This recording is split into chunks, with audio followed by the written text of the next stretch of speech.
Hey everybody, it's Bird here. Today we're going to talk about a kind of controversial subject, but we're going to talk about why I personally agree with the acquittal of OJ Simpson in his first trial.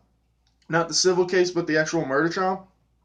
Two main reasons that I agree with acquitting, or the two main reasons for the acquittal of OJ Simpson, honestly, I would say, is going to be the LAPD and the prosecution. I'm just going to kind of talk quick. I'm not going to make it a very long video. I'm just going to kind of explain why I think they're kind of to blame and some of the things they did that led to the acquittal of OJ Simpson and why acquittal was the correct choice if you were on that jury. First off, let's talk about the LAPD. They didn't properly, because the LAPD is where all the evidence came from. It was they gave the evidence, and the prosecution got to pick and choose what they were going to use as evidence in their case. The LAPD did a horrible job collecting evidence. It's pretty much like the way the LAPD did that crime scene is like a how to not investigate a crime scene now. They didn't properly investigate the crime scene. They didn't properly book blood into evidence. They didn't properly collect blood evidence. They didn't even properly collect evidence or maybe even search the house. They admitted they didn't properly search the house because one of the main things that happened is the blood evidence that really tied OJ to the case was obviously the bloody glove that was found at his house and found another one found at the murder scene.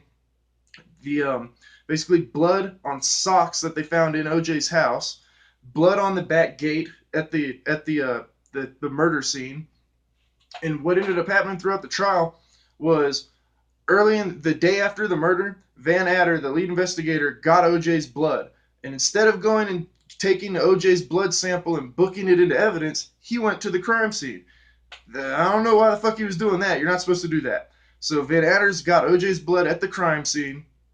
That's a little suspicious. They also find a little bit of blood in OJ's Bronco. They don't find any blood on his white carpets or anything like that, which is kind of, you'd think you'd find that if someone's covered in blood. But so Van Adder, then when Van Adder takes the blood back to go book it into evidence, some of OJ's blood's missing. Over 1.4 cc's of it's missing. So that looks kind of fucking shady. So going through the trial and whatnot, they basically they say there's blood on the socks.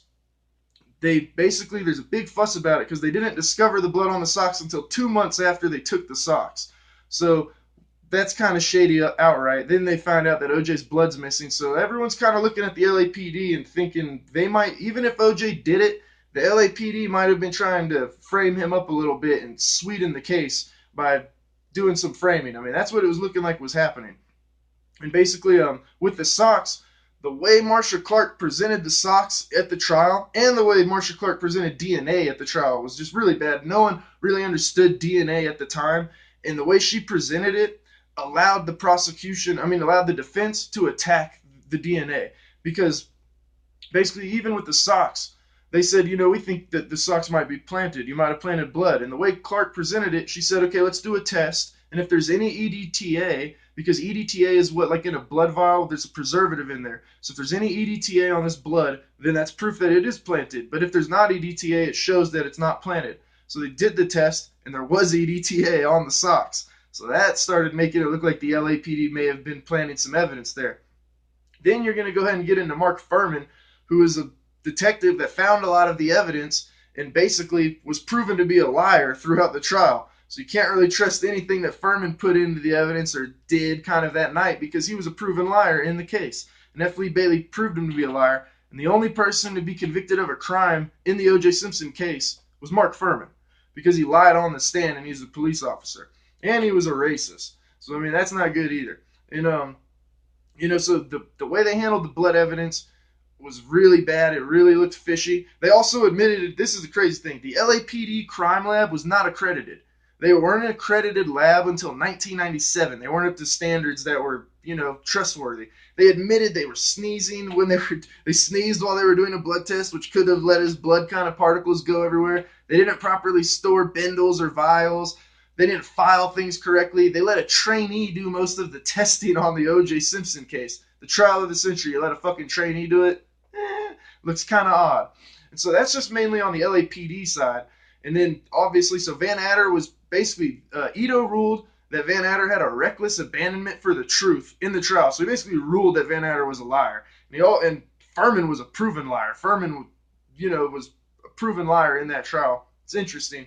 Dennis Fung, the criminalist who did a horrible job collecting a lot of the evidence actually admitted under oath to the defense in the trial that there's no way you could have seen the blood in the Bronco as Mark Furman had claimed. The only way you could have seen the blood in the Bronco was if you had the Bronco door open. And Mark Furman had always maintained he wasn't in that Bronco, but Fung put him in the Bronco. Fung basically said he's a liar, and the only way you saw it is if you had that door open. So Furman was in the Bronco, according to the LAPD's own criminalist. So, I mean, that's a big problem. Like I was talking about earlier with the bloody socks, the EDTA, that really made a lot of the blood stuff look questionable and whatnot.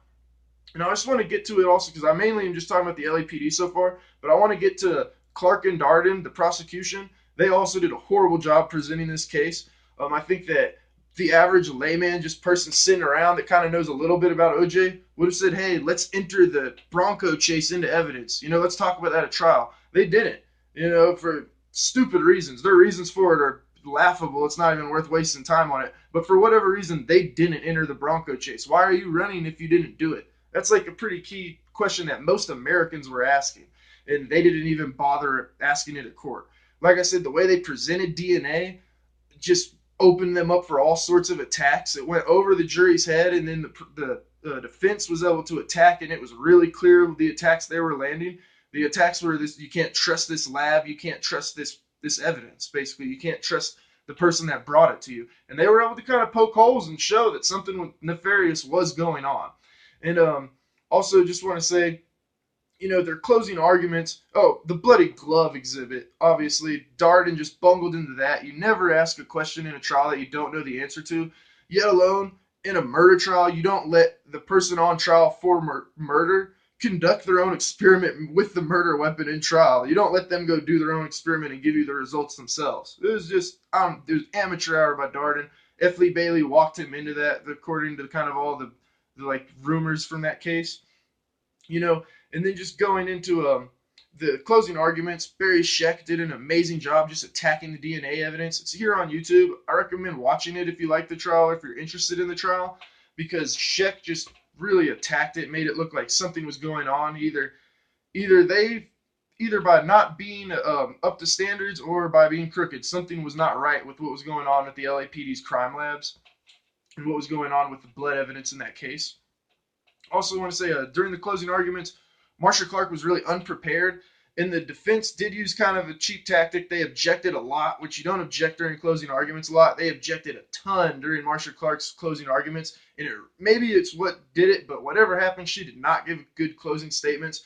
Her timeline, like I believe I talked about earlier, the timeline they chose to stick to in this case was not a good timeline. It was abandoned completely in the civil trial that was able to kind of find OJ responsible, because the timeline, like F. Lee Bailey said, it was a really small window for him to be able to do this, and that was on the prosecution, and they wouldn't abandon it. She was forgetting dates. She was forgetting just all sorts of stuff and deferring to Ito during her closing statements, so she just did not look prepared.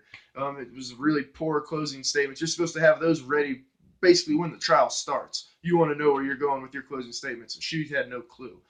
Darden, in his closing statements, actually said that there probably was a reasonable doubt, and he said he wouldn't want to be on the jury. So you never want to hear a prosecutor tell you that if you're on a jury, because it's like, well, the prosecutor just told me there's probably a reasonable doubt. So, I mean, I understand why people get mad about that case, because that case really had a lot to do about race in America. But if you really just look at the evidence and you just look at the trial and you remove all that shit and you just look at what's being presented, imagine you're on a case where they're telling you to convict someone of murder, and a lot of the blood evidence is looking like it was tampered with. You know what I mean? And the prosecutor tells you there's probably a reasonable doubt. I mean, acquittal's the only thing I believe. That jury took a lot of shit for the acquittal. I don't blame them, honestly. I would have acquitted too if I was on that jury. So let me know what you think. You guys have a good one either way. I love discussing this case, so have a good one.